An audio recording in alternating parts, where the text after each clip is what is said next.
Hola amigos de Sin Rodeos, bienvenidos a esta nueva edición, siempre con la intención suprema de poner en conocimiento del electorado a los distintos candidatos a ser nuestras próximas autoridades, porque solamente conociéndolos bien y sobre todo a sus planes de gobierno es que evitaremos, como en muchos casos pasó, equivocarnos una vez más.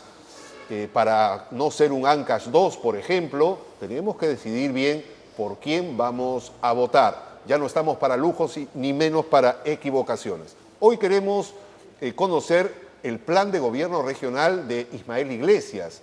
Él es candidato por el partido, que todo el mundo ya conoce, el Partido del Lidio, porque es un poco largo el nombre, ¿no? Este movimiento con seguridad y honradez. Bienvenido a Sin Rodeos, señor Iglesias. Muy buenos días, Álvaro. Un gusto estar en tu programa con un tan prestigioso periodista, y a los ciudadanos liberteños un fuerte abrazo. Muy bien. Llama la atención ahora esta relación del ministro Urresti con tanto candidato involucrado en algún tema penal, ¿no? El caso concreto, el alcalde Cochorcos, por ejemplo, que pretende reelegirse por APP.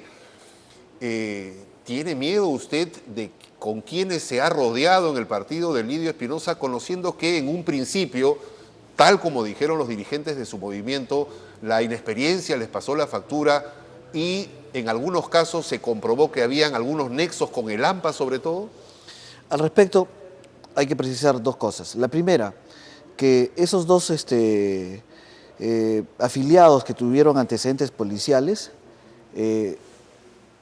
formaban parte no de ninguna candidatura, sino fue en la etapa de formación del movimiento.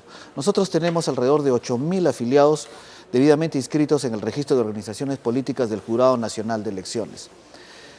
Fuimos los primeros en desafiliarlos, los sometimos a un debido proceso interno en la Comisión de Ética y fuimos los primeros en desafiliarlos y dijimos, alzamos nuestra voz de que no existen los filtros adecuados, porque al momento de afiliar, nosotros tenemos una ficha de afiliación y esa ficha firma la gente y se envía a Lima, al Jurado Nacional de Elecciones.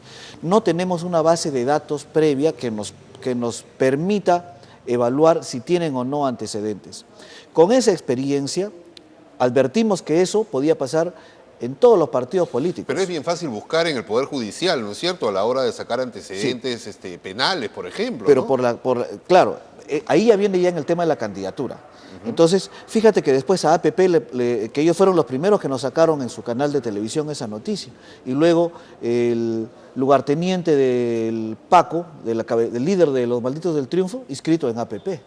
¿No es cierto? Los primeros que señalaron fueron los que le salpicó después el caso, ¿no? Escupieron al cielo.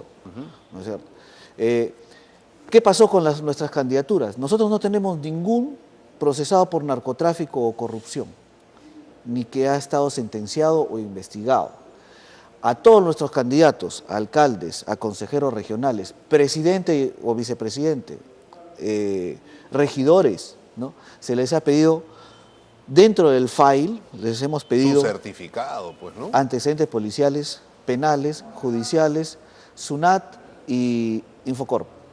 Y también este registro de padres morosos también debería Exacto. haber, porque la gran cantidad de esta relación que sacó Transparencia, además de los casos de corrupción, de temas penales, también habían temas civiles, ¿no?, como este tema de las pensiones alimenticias. Entonces, con esa experiencia nosotros decimos algo tenemos que hacer nosotros, porque la ley no te dice que tienes que filtrarlos, no te dice que tienes que pedirles certificados, pero sí te dice que nosotros nos podemos normar, reglamentar internamente, y lo hicimos. No somos como otros partidos que le echan toda la culpa al Jurado Nacional de Elecciones o siempre al resto.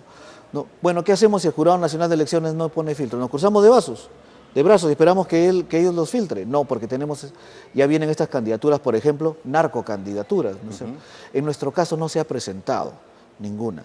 En todas las estadísticas, en la información que ha presentado el ministro del Interior y el mismo Jurado Nacional de Elecciones ahora, no nos mencionan, no tenemos procesados sentenciados por tráfico ilícito de drogas o corrupción, ¿no?, debido a los filtros previos que hemos hecho para los candidatos. Y esto debe quedar como una experiencia para el futuro, ¿no?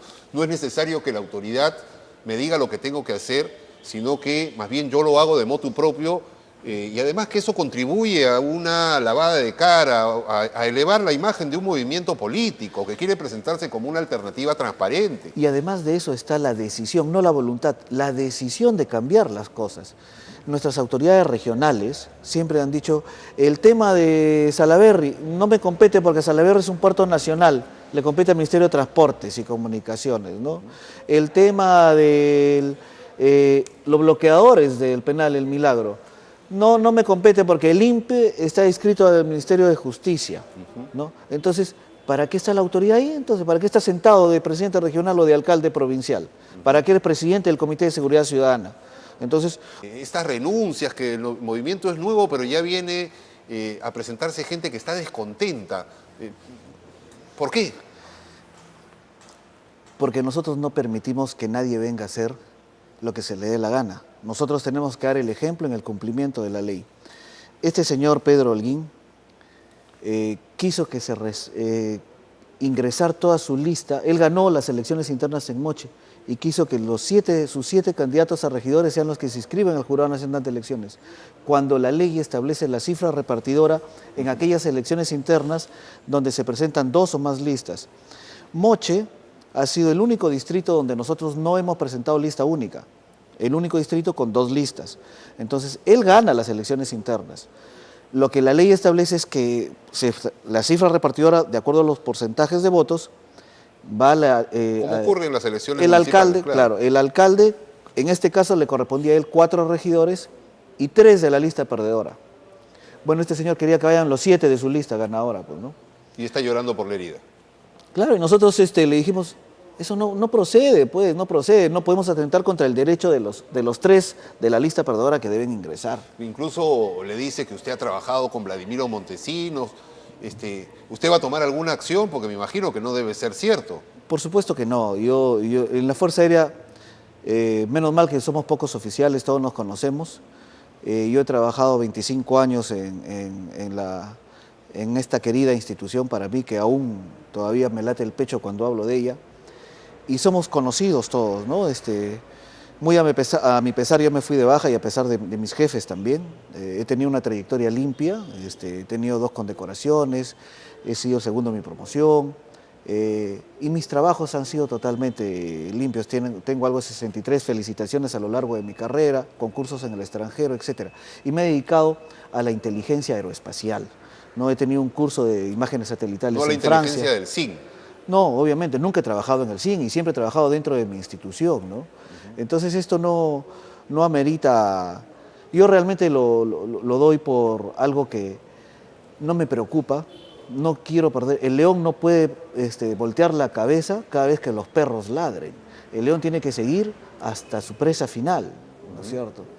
Entonces, eso es lo que sucede en mi caso, yo nunca he trabajado ni con Vladimiro, es más, nosotros hemos respondido a todas las investigaciones que ha habido, que vinieron en la famosa caída del fujimontesinismo, ¿no?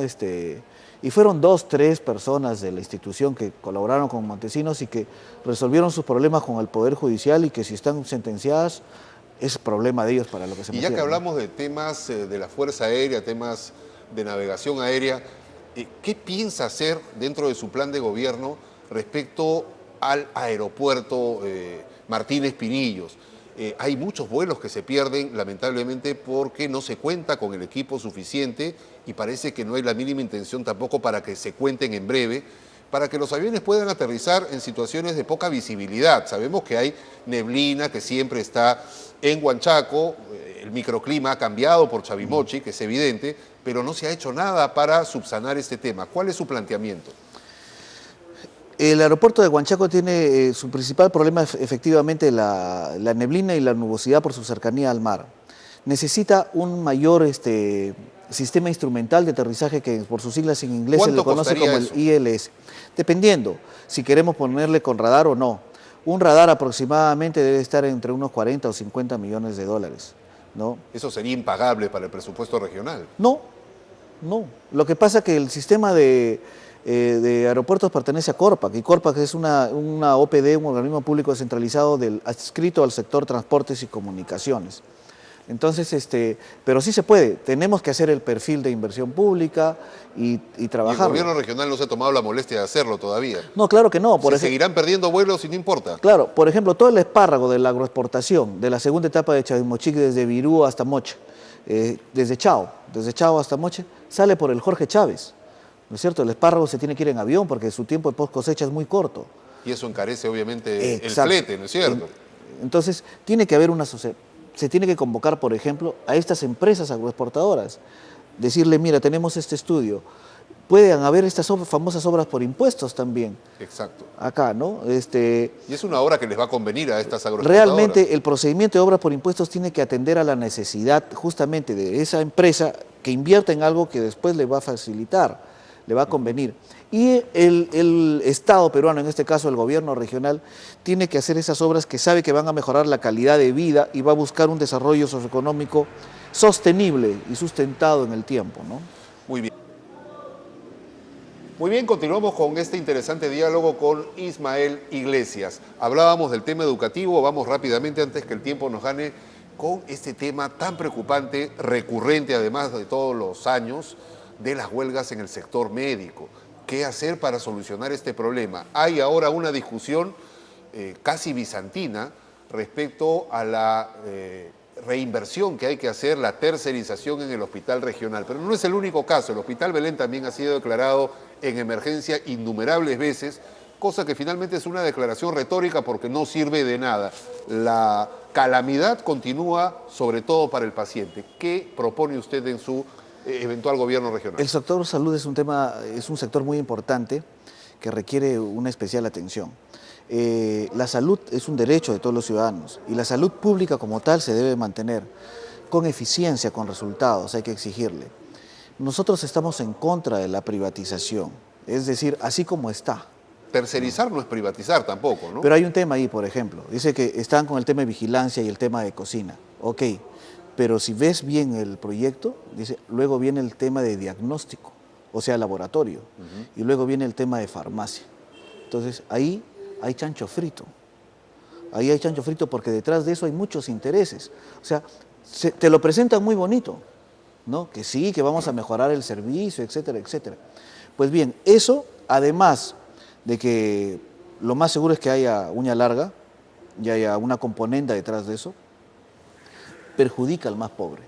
¿Cómo tú le dices, vaya y tráigame una tomografía, tráigame una endoscopía, y te vas y ya no es del hospital, sino iba a decir laboratorio Ismael Iglesias Lab, ¿no? Y te dice, si no, 120 soles y 600 la tomografía. Y aparte que resulta curioso que un parlamentario de la región esté construyendo su clínica de diagnóstico por imágenes, ¿no? Exacto, exacto. Entonces, por eso te digo, hay que ver bien lo que a los ciudadanos se le presenta la información, es como un iceberg, que tú ves la punta en el horizonte marino, ¿no?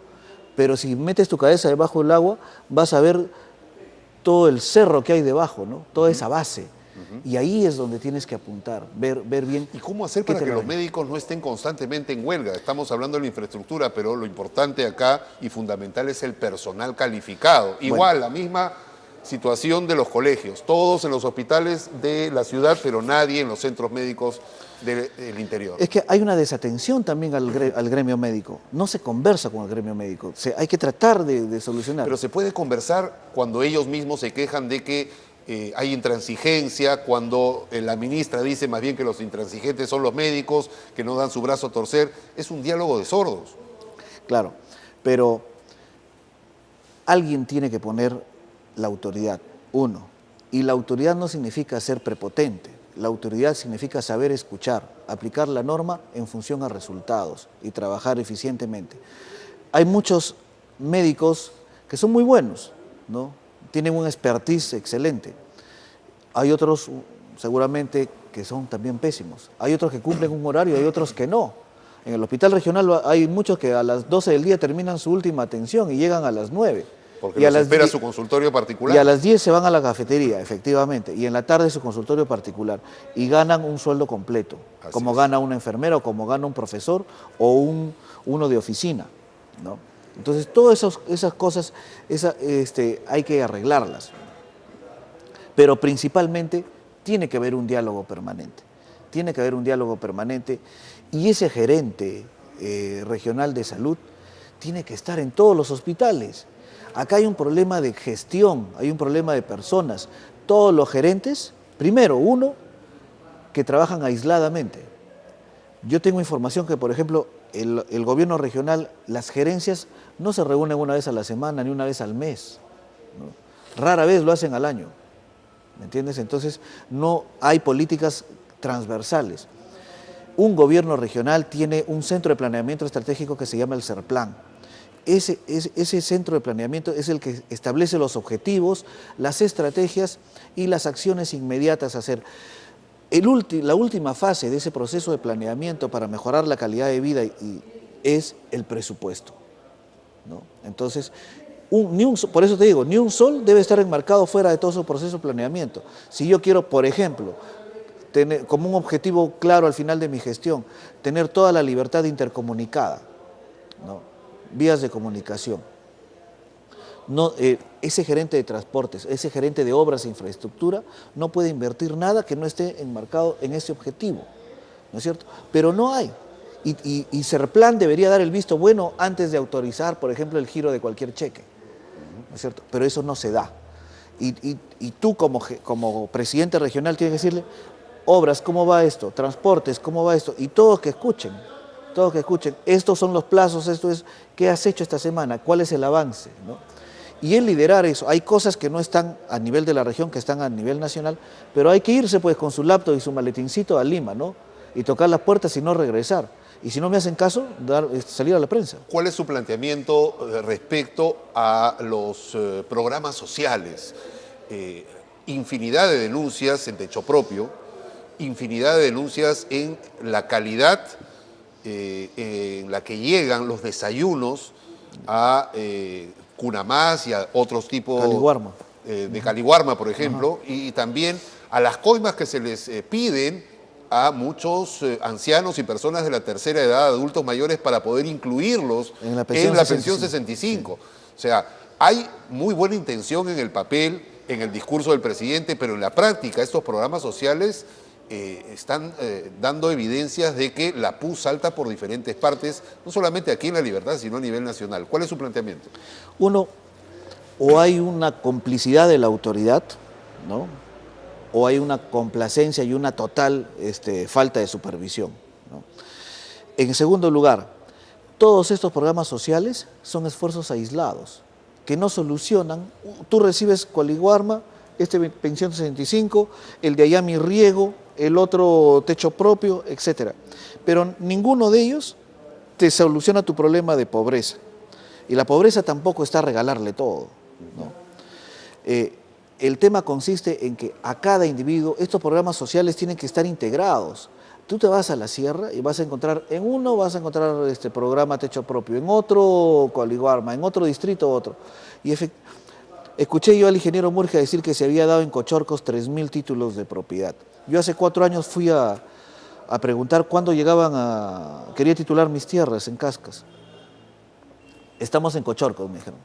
Acaban de terminar Cochorcos después de 4 años, ¿no? La Libertad tiene 83 distritos distribuidos en 12 provincias. Así nunca vamos a terminar. Y estoy seguro que los 3.000 títulos entregados a los campesinos de Cochorcos no les solucionan en nada su problema, ¿no? Porque no ha llegado el proyecto Mi Riego ahí, no ha llegado el proyecto Sierra Norte, ni el programa Sierra Exportadora. Y por ende no tienen con ese título acceso al crédito. Ni el programa Agroideas. No ha llegado nada, ¿me entiendes? Entonces, ahí hay que ir a Cochorcos y decir, ¿cuáles son sus problemas? No tengo título, mi hijo no va al colegio, no, está desnutrido, no recibo dinero del Estado, me pagan 7 soles la roba de papa y siempre pan llevar y solamente durante el semestre de lluvias. No hay represas, no hay canales de riego, no hay medicinas, claro. Entonces, y los programas no conversan. Entonces, ese señor, ese pueblo, llega uno de los programas sociales y no le soluciona su problema de pobreza, no mejora su calidad de vida. Entonces, lo que tienes que tener equipos multidisciplinarios, integrar todos los programas en uno solo, que sea el facilitador del resto. En Cochorcos, además, porque lo más seguro es que los títulos de propiedad estén debajo de la cama, del colchón, y no le sirve de nada a ese señor. Tienes que establecerle infraestructura de riego. 1.000 millones de soles ha tenido el año pasado Mi Riego, y ninguno se ha invertido en la libertad. Infraestructura de riego, cambio de cultivos, dejar de sembrar papa pues o maíz, ¿no? Arándanos, quinoa, variedad exportable, kiwicha, es algo que le sea rentable a ese señor. Claro. El segundo semestre que también siembre.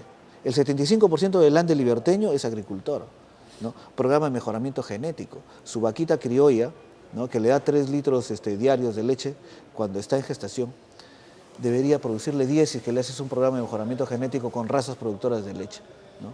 Yo soy un inseminador artificial de vacunos. Y bueno, hice otros cursos agrícolas. De tal manera que los programas sociales tienen que integrarse y tienen que apuntar a mejorar la calidad de vida. Como está, lo único que hace son esfuerzos aislados, no solucionan ningún problema y encima se presta a corrupción o a malos manejos. Ahora, este mejoramiento de la producción agropecuaria de la Sierra Liberteña tampoco sirve de nada si es que las vías de comunicación Exacto. están en el estado en el que están. Hay una carretera, usted me recordará exactamente de qué punto a qué punto va, que está hace 8 años y encima no se puede hacer nada porque están hechas bajo la supervisión de la UNOPS, un sistema que no permite la fiscalización porque hay una vaca sagrada ahí que es una institución internacional a la que no se la puede tocar ni con el pétalo de una rosa, ¿no es cierto? Y que de internacional solo tiene el nombre, Así porque es. todos los funcionarios son puestos acá. Exacto, son Entonces, ¿cómo modificar son esa peruanazos situación? y muy trujillanos, ¿No? ¿no? Que está, más bien parece puesta como para favorecer la burocracia y la coima. Eso es una clara muestra de la falta de transparencia, cuando tú quieres meter uña a las cosas, ¿no? Nosotros, como te expliqué hace un momento, abrimos nuestras cuentas y obviamente vamos a abrir las cuentas del gobierno regional. Desde ya están nuestras cuentas bancarias abiertas, ¿no?, con documentos cursados al Ministerio Público, etcétera, y a la SBS. Se necesita pues un liderazgo, definitivamente. Las vías de comunicación, no puede ser que a Bolívar te tengas que ir por Cajamarca primero, ¿no?, dar la vuelta, ¿no? Y te 24 horas para llegar. Más, ¿no? Realmente es un poco más, ¿no? En transporte público es más. A Patás también, son casi 24 horas. Y todas esas provincias mineras, ¿no?, están las minas en los cerros, ¿no?, y Huaso, provincia de Julcán, también minera, no tiene luz eléctrica, no tiene desagüe, ¿no? La misma capital de provincia, Julcán, no tiene mercado de abastos. ¿Qué hace, por decirte, la Barrick, haciendo un bypass que para mí es un puente en un solo sentido y encima de ingreso al centro? Bajo la modalidad de bajo obra modalidad por de impuestos. obra por impuestos. Barrick tiene que apoyar la pobreza en el Ande liberteño, justamente en la provincia donde tiene su... O por lo menos el tema del Hospital César Vallejo, ¿no? Ese sí es un auténtico intercambio de obras por impuestos en el lugar en el que se necesita, ¿no? Esa es su función, porque está dirigido a la población que se ve afectada por la actividad minera. Claro. ¿No es cierto? Entonces, después no nos quejemos cuando hay conflictos sociales, pues, ¿no? Porque yo desde mi oficina soy don Plata como cancha y decido que venga acá y me hagan un bypass. Y encima, sin presupuesto de la municipalidad, estoy comprometiendo los impuestos que le vas a pagar al Estado en los próximos 5 años. ¿No es cierto? Es empresa. Entonces, y la presento como mi obra. Las sociedades, los seres humanos, no queremos las obras por sí, porque por sí son unos elefantes de cemento. Tienen que mejorar mi calidad de vida, ¿no es cierto? Si ese bypass no mejora mi calidad de vida, de nada sirve. ¿Estaría sujeto a una auditoría regional del gobierno que venga esta obra, a pesar de haber sido hecho por una gestión municipal a las luces de la población? ¿Tendría injerencia en fiscalización el gobierno regional? Por supuesto que sí, claro que sí. El presidente regional no es alguien que pueda decir, no, esto no es de mi competencia, esto lo hizo la municipalidad. Son los ciudadanos, nosotros, la autoridad, el gobernante se debe a los gobernados, ¿no es cierto? Nosotros no podemos hacer oídos sordos. No te obligues que hay también unos delitos que se llaman omisión de denuncia, ¿no es cierto? Cuando tomas conocimiento de un dolo. Entonces, todos los que manejamos fondos públicos, lo vuelvo a repetir, tenemos que estar sujetos a diferentes niveles de investigación y fiscalización. Muy bien, vamos a un corte ya. Muy bien, amigos de Sin Rodeos, continuamos con este interesante diálogo con Ismael Iglesias. Hablábamos de los problemas que afectan más bien a la región costera ¿Qué hacer con el puerto de Salaberry? Se alquila la draga, se la compra, se devuelve la plata, idas y venidas, dinero para el fondo de emergencia, para el rescate de Salaberry que se devuelve.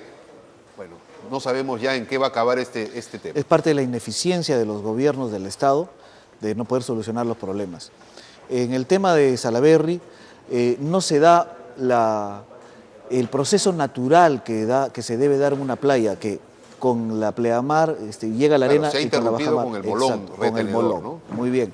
Y eso ha originado una mayor presión del mar hacia las playas, por ejemplo, de Buenos Aires y Huanchaco, ¿no es cierto? ¿Qué hacer ahí? Realmente el problema de fondo es que Salaberry no tiene las condiciones geográficas de bahía para que sea puerto. Demagógicamente, hace muchas décadas, un gobierno tradicional liberteño presionó políticamente para que se construya el puerto, pero el puerto natural de La Libertad o era Pacasmayo o era Puerto Chicama, que tienen las condiciones naturales de bahía. Acá ha tenido que hacerse un molón, ¿no?, para construir eso, y eso ha afectado sobre todo a Buenos Aires y Huanchaco, donde hay vivientes, pues obviamente. ¿Qué hacer? Bueno, ya está hecho, y la mitad del distrito de Salaberry trabaja en la actividad pesquera o relacionada al puerto. Y hay un tema social, por lo tanto, que atender ahí. Las decisiones tienen que pasar por considerar esa variable. Entonces, hay que poner molones entre Huanchaco y Salaberry para justamente detener un poco esa presión. ¿Qué va a originar eso? Uno, va a disminuir la ola en Huanchaco, ¿no es cierto? Tenemos que determinar exactamente dónde la ubicación de esos molones para que el impacto sea mínimo la ola. ¿Y eso cómo se va a hacer? ¿Hay dinero para eso? Porque acordémonos que lo que se recibe se termina devolviendo finalmente, no hay ejecución. Es que es una falta de visión a largo plazo. Y a largo plazo no significa pues también que demore muchos años. No se ha hecho ese tipo de estudios. Acá al señor holandés, los especialistas en tema de manejo de mar de los Países Bajos, ¿no?, que significa bajo el nivel del mar, a los holandeses se los basurea acá, ¿no? Exacto, y se lo regresaron. Lo regresaron porque dijo, esto es así. Lo que pasa que la autoridad busca la visión de una obra pensando en cómo puedo meter la mano acá, la uña. ¿Y cree usted que hay responsabilidad penal en la gestión que está terminando, la gestión aprista del gobierno regional, al devolver el dinero que debería utilizarse en la mejoría de la calidad de vida de todos los liberteños, por simplemente no tener una visión de futuro, no tener un plan de gobierno concreto? ¿Cómo es posible que con tantas necesidades que hay aquí terminemos ocupando uno de los últimos lugares de la tabla de posiciones respecto de ejecución presupuestal y devolvamos el dinero porque no lo podemos gastar? Claro, eso se llama, en el mejor de ¿Pero los hay casos... responsabilidad penal, cree usted? ¿Debería enjuiciarse a los responsables de este despropósito? Yo creo que todas las autoridades tienen que, como te digo, someterse a las investigaciones. De haber responsabilidad penal, yo creo que tienen que cumplir con su penalidad, ¿no es cierto? Si hay, sobre todo, índices de corrupción, con mayor razón. Hay varios casos que están en investigación en el Ministerio Público, ¿no? Hay varios casos que están. Pero lo que sí es cierto es que al final al ciudadano lo que le interesa es que mejore su calidad de vida y que la autoridad que ha elegido responda a sus necesidades. Ahora parece que está mejorando la calidad de vida, pero solamente en etapa electoral, ¿no es así?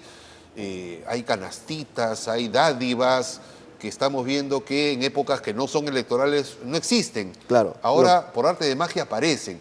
¿Este es un delito electoral? Claro que sí. El título 17 del Código Penal, delitos contra la voluntad popular, en el artículo 356, establece de 1 a 4 años aquellos que con dádivas, ventajas o regalos traten de orientar el voto ciudadano en determinado sentido.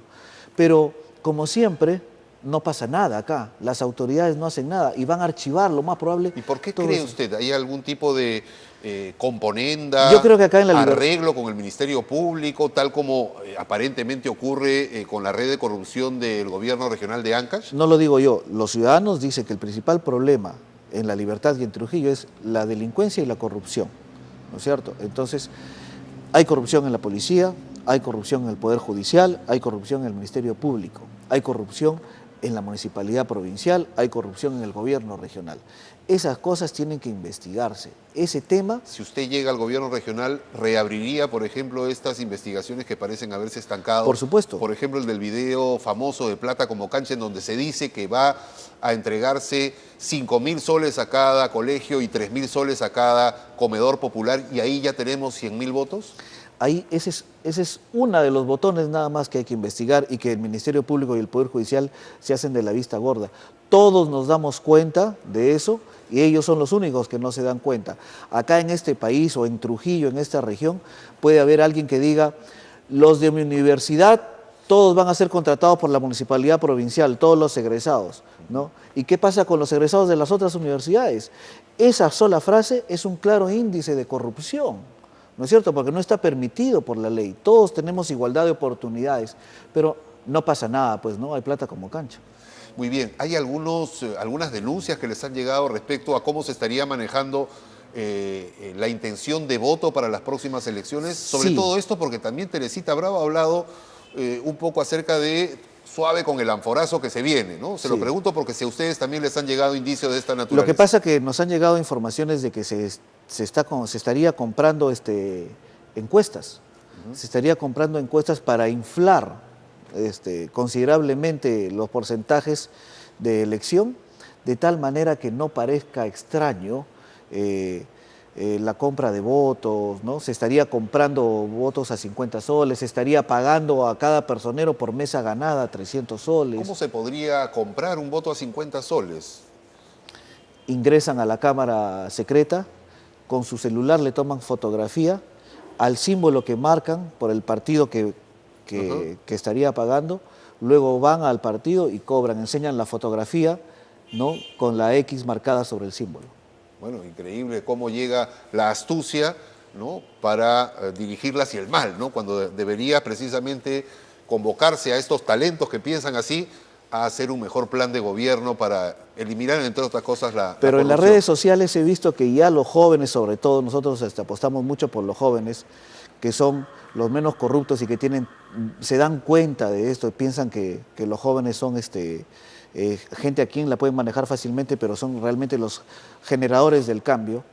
Ya están diciendo que la misma foto circule a través de todos los celulares y que vayan con esa foto. Ahora por Bluetooth la van a compartir. Exacto, la compartan, ¿no? Entonces, para todo hay una contramedida. Muy bien, ya que el tiempo se nos está acabando, brevemente, por favor, ¿por qué debería el electorado de La Libertad votar por su plan de gobierno y no por el resto? Porque nosotros somos el verdadero cambio. Aquellos que dicen que son el gran cambio, en realidad son la gran mentira, que nos han venido engañando por todo este tiempo.